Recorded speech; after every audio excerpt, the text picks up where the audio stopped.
మనం ఏదైనా ఒక కొత్త కెరీర్ స్టార్ట్ చేస్తే చాలు లేదు స్టార్ట్ చేద్దామని అనుకుంటే చాలు ఎక్కడి నుంచో శబ్దాలన్నీ వినిపించేస్తుంటాయి. నీ వల్ల కాదు, నువ్వు చేయలేవు, నీ ఫ్యామిలీలో ఇంతకుముందు ఎవరైనా చేశారా, అందరూ అందులో సక్సెస్ అవ్వలేరు, వినిపించాయా ఇలాంటి శబ్దాలు? దిగులు పడకు.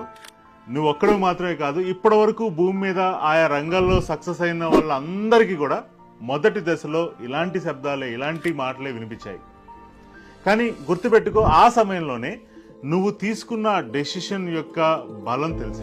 ఇన్ఫ్యాక్ట్ నీ డెసిషన్ మీద నీకున్న ఆ స్ట్రెంగ్త్ని నువ్వు చూపిస్తే, దాని మీద ఎవరైతే వాళ్ళ జీవితాల్లో అలాంటి పరిస్థితి వచ్చినప్పుడు గివప్ ఇచ్చేశారో వాళ్ళ ఫ్యూచర్ కూడా ఆధారపడి ఉంది. I you getting my point?